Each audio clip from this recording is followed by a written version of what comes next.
As the Liberal Party selects its next leader and aims to restore its political standing in the short term, progressives more generally need to confront some longer-term questions, including their declining resonance and representation in rural Canada. In 2015, Prime Minister Justin Trudeau's majority was won in rural ridings, particularly in Ontario. His rural seat count then went down in 2019, and he lost them entirely in 2021. We see the same phenomenon in the United States and around parts of the Anglo-American world. What happened? How did we get here when there was once a proud tradition of rural, agrarian progressivism? And can progressives make their case again in rural constituencies? For the past 4 years, I've served as a municipal councillor in small-town Ontario. Here are some observations and lessons learned from the front lines. Although the differences between urban and rural Canadians can be overstated, my experience is that on key issues, including culture, climate change, and service delivery, rural voters have tuned out progressive politicians. This corresponds with a report from the Public Policy Forum, PPF, that found that 72% of rural Canadians feel their government does not care about people like them. On culture. In 2004, Barack Obama famously declared, "There's not a liberal America and a conservative America. There's the United States of America. We worship an awesome God in the blue states, and we don't like federal agents poking around our libraries in the red states. We coached Little League in the blue states and have gay friends in the red states." 20 years later, I still believe that sentiment is true, but people in rural communities have shifted further to the right, including on cultural issues. New York Times columnist Ezra Klein has talked and written in the context of the U.S. election about the progressive groups pushing their politicians to sign on to purity tests, leading to the infamous ad President Kamala Harris supporting gender reassignment surgeries for illegal immigrants in jail. It was a Mad Libs trying to set out an edge case that became a proxy for saying Harris was too out of the mainstream and did not share our values. The subsequent ad was less about the trans issues per se and more about spending priorities and relatability. Trump is for us, Harris is for they/them. I have a personal theory on the way through this disconnect. I call it live and let liberalism. It's basic libertarianism, which applies from issues as divergent as gun ownership to trans rights. The basic premise: the average rural person is quite content to live their own life and let you live theirs. They'll put up a pride flag, but they'd like the Canadian flag to stay up on the school flagpole too. They'll help their Muslim neighbors with yard work during Ramadan.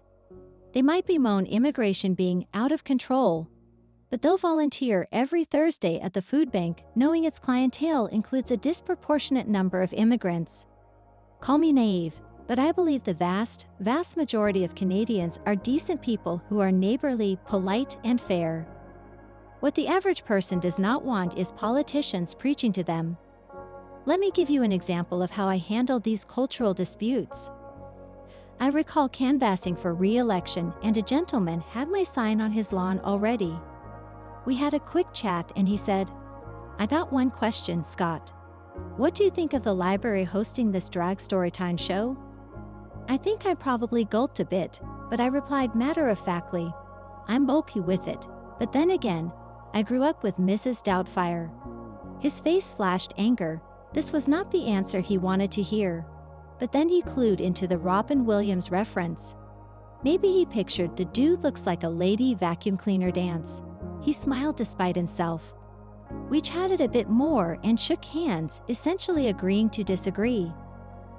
I suppose I could have shut him down or moved on to the next door, writing the constituent off as a bigot. But he wasn't one, he just had questions. Engaged in a fair-minded discussion without judgment, he relaxed about something that was clearly bothering him. I think the humor helped, too. I am by no means a perfect politician, and I'm sure people will tell me how I mishandled this interaction and betrayed the side, but it's what felt right in the moment. Of course, human rights are non-negotiable. But is advancing inclusion done by in turn excluding others, making them feel demeaned, or is it done by finding common ground and persuading? Trudeau famously spoke about sunny ways. An idiom derived from a fable that teaches gentle sunshine is an easier way to coax someone than forceful winds. The skies have grown darker for left-wing parties since then, but we must adapt. On climate, saving money and being frugal is a basic, small-town, old-fashioned value. The root word of conservative, as Preston Manning points out, is conserve. Rural Canada is home to picturesque natural beauty, and is the place where we grow things or extract them from the earth.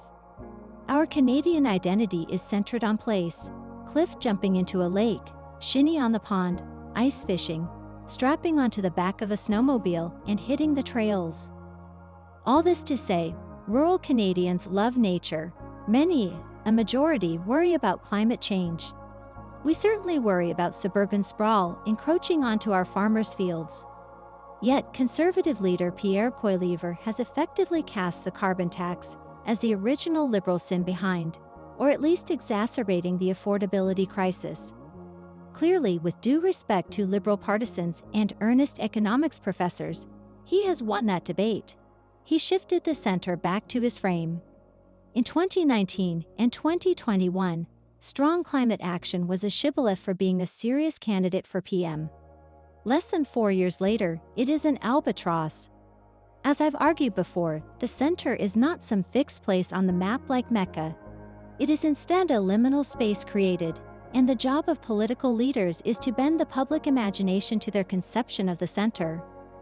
The job of political leadership is to take the initiative, set the frame, and persuade. Trudeau did that in 2015. Then PM Stephen Harper was the one who seemed out of touch. A decade later, Poilievre fought on what was a Liberal strength, credibility on the climate, and turned it into a disadvantage, a byword for being out of touch with economic anxieties. This dynamic started, and remains especially true, in rural Canada where, to put it quite simply, it is not always possible to shift consumer behavior to avoid the tax. Range anxiety means you cannot rely on an EV to get around out in the country. Sure, the Liberal government had a rural top-up on the carbon pricing rebate, but it does not apply to every rural community.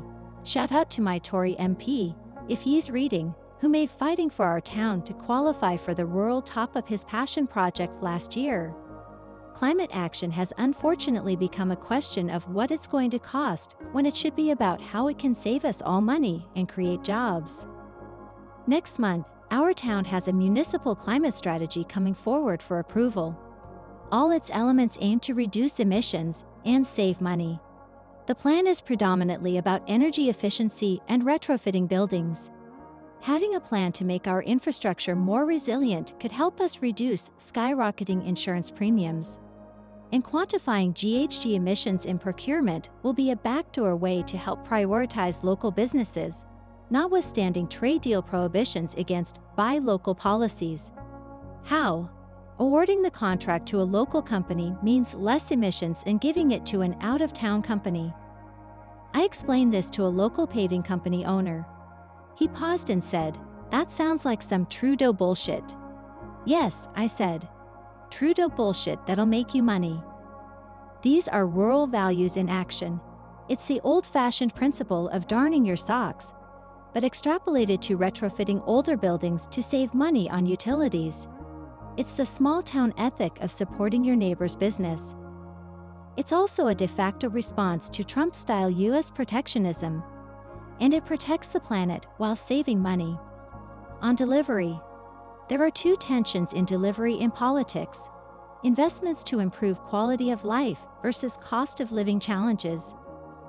Ask most people, and they will say they want investments made to fix our healthcare system, roads, schools, and countless other public services.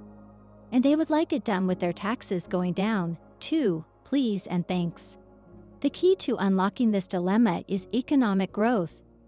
And rural economic growth can, in part, be driven by delivering on measures to improve quality of life, from building more housing and transportation networks to increasing affordable childcare access. But the tone matters too. Progressive politicians, in particular, need to be vigorous about minding the public purse.